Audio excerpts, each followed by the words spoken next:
नमस्कार साथियों, आपके अपने YouTube चैनल वी लर्न में आपका बहुत बहुत स्वागत है। जैसा कि हम MPPSC और अदर कॉम्पिटिटिव एग्ज़ाम को लेकर चल रहे थे, स्पेशली हम MPPSC मेंस का जो 5वां पेपर आता है उसको लेकर चल रहे हैं। आज हमारा ये सेकंड वीडियो लेक्चर है। इसमें हम भाषा परिवार पर चर्चा करेंगे। जैसे कि आपने अगर हमारी फर्स्ट वीडियो नहीं देखी हो तो प्लीज़ डिस्क्रिप्शन में उसकी लिंक दी गई है, प्लीज़ उस पर जाकर आप फर्स्ट वीडियो को देख सकते हैं। इसके बाद सेकेंड वीडियो। ओके, तो हमने सिलेबस पहले ही आपको बता दिए कि कौन कौन से टॉपिक हम पढ़ेंगे। ठीक है, तो पूरी हिंदी हम इसमें कवर करेंगे, स्पेशली फॉर मेंस के लिए है ना, स्टेट सिविल सर्विसेज के लिए। चलिए आज हम शुरू करते हैं भाषा परिवार। भाषा परिवार के अंतर्गत हम क्या पढ़ेंगे? भाषा परिवार। ठीक है, एक मिनट। एक ही भाषा परिवार होता क्या है? देखिए, सबसे पहले भाषा परिवार, सॉरी,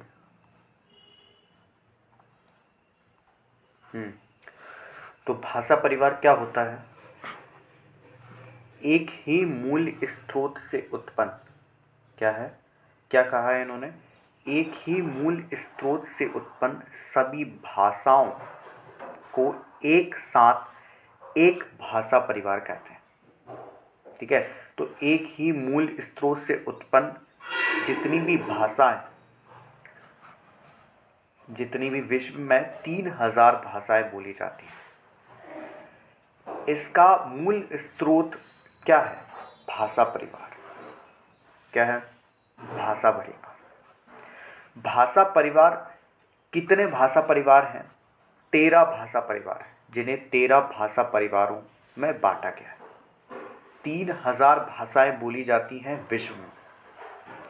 भारत में सिर्फ 4 भाषा परिवार से संबंधित भाषाएं भाषा परिवार के अंतर्गत आती हैं। भाषा परिवार के आधार पर हिंदी भाषा किस परिवार की भाषा है? तो भारोपीय परिवार की भाषा है। ठीक है, तो भाषा परिवार क्या होता है? एक ही मूल स्रोत से उत्पन्न सभी भाषाओं को एक साथ एक भाषा परिवार कहते हैं। विश्व में लगभग 3000 भाषाएं बोली जाती हैं। कितनी भाषाएं बोली जाती हैं? 3000 भाषाएं बोली जाती हैं, जो कि 13 भाषा परिवार के अंतर्गत बटी हुई। हमारे भारत में सिर्फ 4 भाषा परिवार हैं जिनमें हमारी भाषाएं बटी हुई। ठीक है, तो ये एक मूल स्रोत हो गया ना, भाषा परिवार एक मूल स्रोत हो गया। यहाँ से जो उत्पन्न भाषा और बोलियाँ विभाषा हो रही हैं उत्पन्न, उसे ही तो भाषा परिवार कहेंगे। ठीक है, तो हमारा जो भाषा परिवार के आधार पर हिंदी भाषा जो है, हिंदी को मैं बता दूं, हिंदी जो वर्ड्स है, शब्द है, वो हिंदी भाषा का शब्द नहीं है। हिंदी शब्द मूलतः फारसी भाषा का शब्द है, ना कि हिंदी भाषा। ठीक है, याद रखिएगा, हिंदी कोई हिंदी भाषा नहीं है।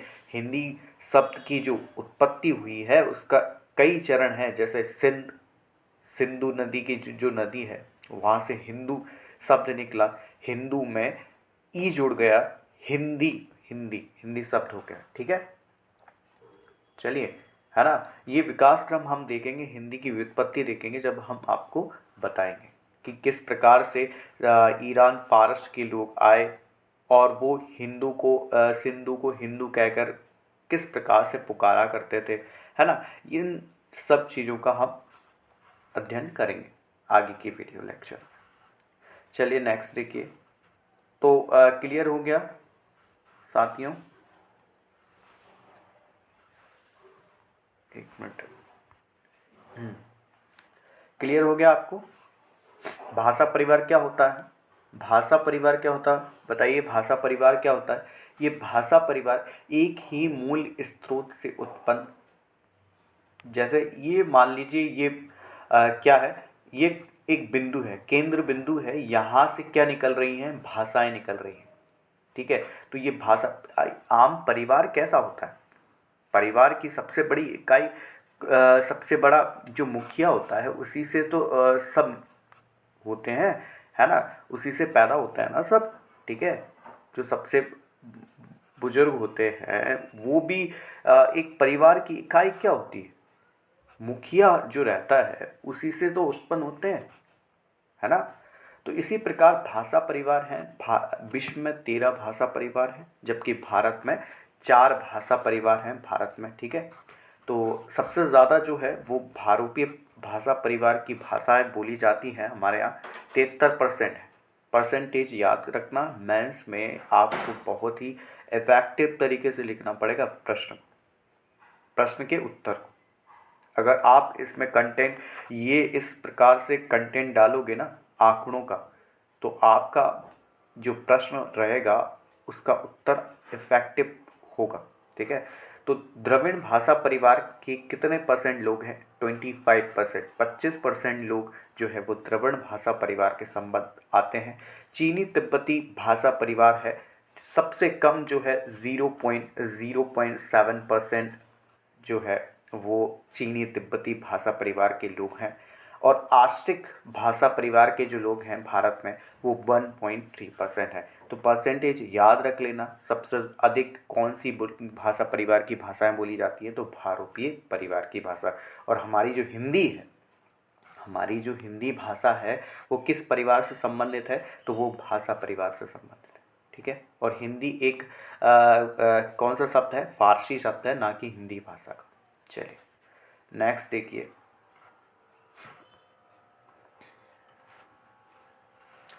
अब हमने कल भी उस वीडियो लेक्चर में चर्चा की थी कि भाषा परिवार का विकास क्रम।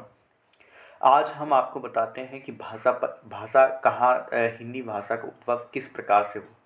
लगातार क्रम चलते गए, सबसे पहले वैदिक संस्कृत आई, जो वैदिक आर्य लेकर आए हैं। ठीक है, फिर इसके बाद लौकिक संस्कृत आई, पाली पाली पाली जो है भारत की प्राचीनतम भाषा कहते हैं इसको, जो कि बुद्ध काल में प्रचलित थी, है ना। इसका प्रचलन बहुत ही प्रभावी हुआ था उस टाइम, है ना। इसके बाद प्राकृत भाषा आई, इसके बाद प्राकृत के बाद अपभ्रंश आई, अपभ्रंश के बाद अवहट्ट आया, अवहट्ट के बाद प्राचीन हिंदी आई, मध्यकालीन हिंदी आई, और आज हम आधुनिक हिंदी बोल पा रहे हैं। ठीक है, तो इस प्रकार से हिंदी भाषा का विकास क्रम माना जाता है। तो मेंस में आपसे पूछा जा सकता है। ठीक है, इस प्रकार से क्रम याद कर लेना, कौन सी भाषा कहाँ पर आती है।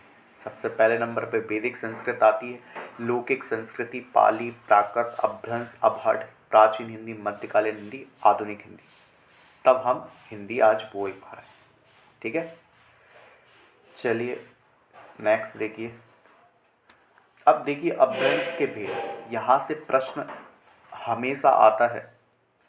ठीक है, तो ये क्या है, अपभ्रंश के भेद 6 प्रकार के होते हैं। एक होती है सोर श्रेणी अपभ्रंश, अर्धमागधी, मागधी, खस, ब्रांचड़ और महाराष्ट्री। ठीक है, तो सोर श्रेणी अपभ्रंश के अंतर्गत कौन सी भारतीय आर्य भाषा आती है। ठीक है, तो ये पूछा जा सकता है, अक्सर पूछा जाता है, ये बहुत महत्वपूर्ण है। सोर श्रेणी अपभ्रंश से कौन सी भाषाएं निकली हैं, कौन सी आर्य भाषाएं निकली हैं, तो सोर श्रेणी अपभ्रंश से प्राचीन हिंदी, राजस्थानी, गुजराती। ठीक है, सोर श्रेणी अपभ्रंश की बात कर रहे हैं, सोर श्रेणी अपभ्रंश, प्राचीन हिंदी, राजस्थानी और गुजराती, है ना। तो देखिए सोर श्रेणी, मैप के थ्रू बता दूं आपको, सोर श्रेणी अपभ्रंश का जो, देखो हम पॉइंट में आपसे बात करेंगे। पहला पॉइंट है सोर श्रेणी अपभ्रंश। सोर श्रेणी अपभ्रंश का ये जो राजस्थान का भाग है यहाँ पर, ये जो गुजरात का भाग है यहाँ पर, और थोड़ा सा ये क्षेत्र जो पश्चिम हिंदी। ठीक है, तो यहाँ तीन जो भाषाएं हैं, आर्य भाषाएं हैं, वो प्रचलित हैं। कौन कौन सी, राजस्थानी क्षेत्र, ठीक है, गुजराती क्षेत्र और एक पश्चिमी हिंदी। हमारा भारत का जो पश्चिमी हिस्सा है वहाँ पर शोर श्रेणी अपभ्रंश की भाषा बोली जाती है। ठीक है, सेकंड देख लें। सेकंड कौन सा है? सेकंड है अर्धमागधी। क्या है? अर्धमागधी। अर्धमागधी कहाँ बोली जाती है? देखिए सेकंड है, सेकंड याद रखना है ना। तो सेकंड है अर्धमागधी बोली जाती है पूरब साइड।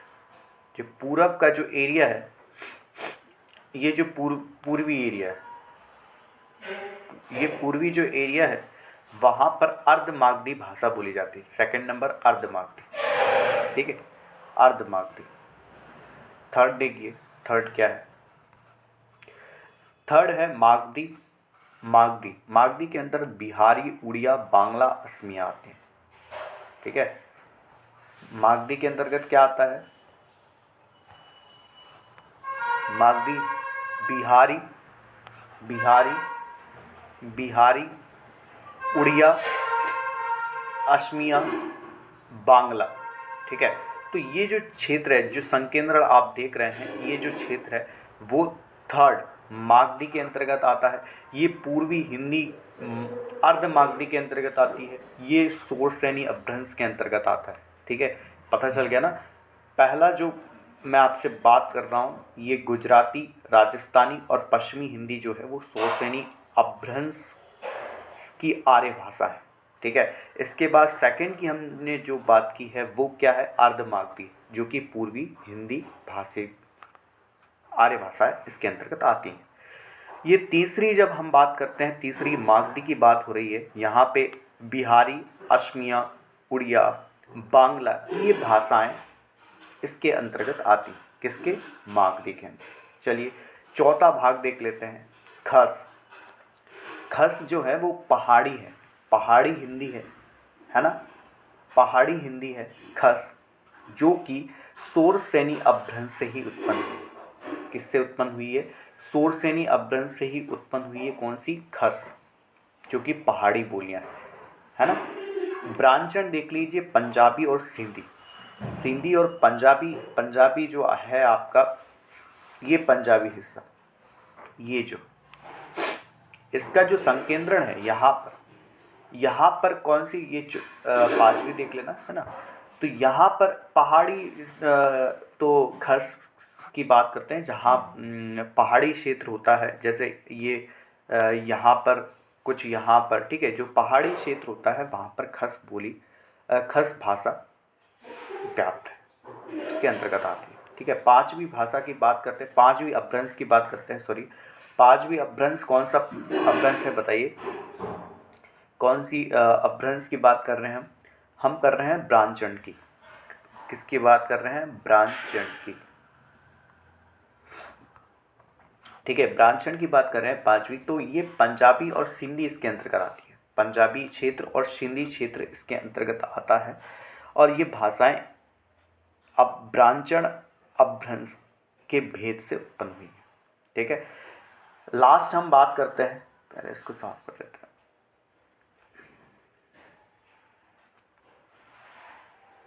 लास्ट हम चर्चा करते हैं महाराष्ट्री।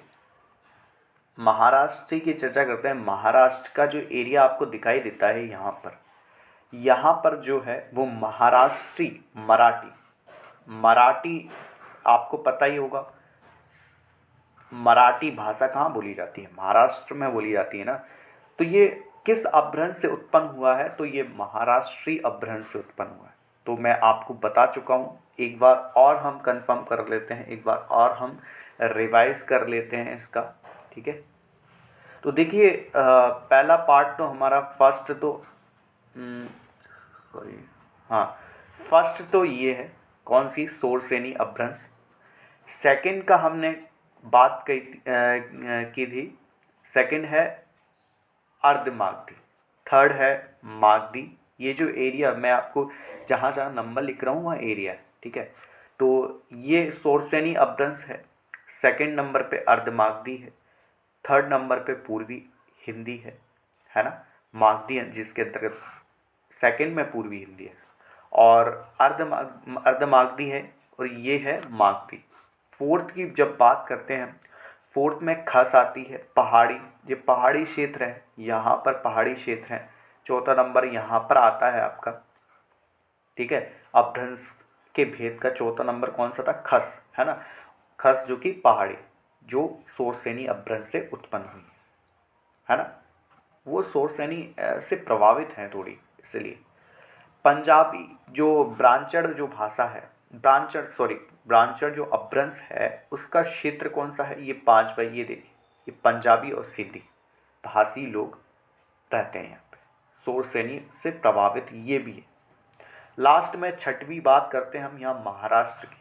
कहाँ पे? महाराष्ट्र, जो कि मराठी भाषा बोलते हैं यहाँ पे। तो आई होप आपको समझ में आ गया होगा। आज हमने भाषा परिवार के बारे में विस्तार से चर्चा की है, और ये अक्सर एग्ज़ाम में पूछे जाते हैं, ठीक है। अक्सर पूछे जाते हैं। 3 मार्क्स का आपसे क्वेश्चन किस प्रकार से करेगा कि ये कहेगा कि गुजराती, बताइए गुजराती, 3 नंबर की बात कर रहा हूँ। गुजराती जो भारतीय आर्य भाषा है वो किस अपभ्रंश से उत्पन्न हुई है? 3 नंबर में आपको बस क्या लिखना है? सोरसेनी अपभ्रंश से उत्पन्न हुई है। तो आपके आपके कितने नंबर? 3 नंबर पक्के हो जाएंगे, 3 नंबर आ जाएंगे। तो आपको ये जो 6 मैंने आपको अपभ्रंश के भेद बताए हैं, उनको आधुनिक भारतीय आर्य भाषा का ज्ञान होना आवश्यक है। देखिए मैथ से बताए तो आपको बहुत अच्छी तरीके से समझ में आ गए होंगे, आई होप, ठीक है। और नहीं आए हो तो प्लीज़ कमेंट बॉक्स पे आप एक बार और मुझसे बोल सकते हो, मैं एक बार और आपको समझा दूंगा सेकंड लेक्चर में, ठीक है। तो आज हमारा ये सेकंड लेक्चर था। हमने आज भाषा परिवार के बारे में विस्तार से चर्चा की है, और आई होप आपको हमारा ये वीडियो पसंद आया हो। और आप अगर हमारे चैनल पर नए हो तो हमारे चैनल को सब्सक्राइब कर सकते हैं, और बेल आइकन प्रेस कर दीजिए ताकि आने वाला नोटिफिकेशन आप तक पहुंचे। यहाँ पर हम MPPSC और अदर स्टेट सिविल सर्विसेज के जो एग्ज़ाम होते हैं उसमें हिंदी पूछी जाती है। हिंदी हम पूरा सिलेबस इसमें कवर करेंगे, ठीक है। चलिए, धन्यवाद।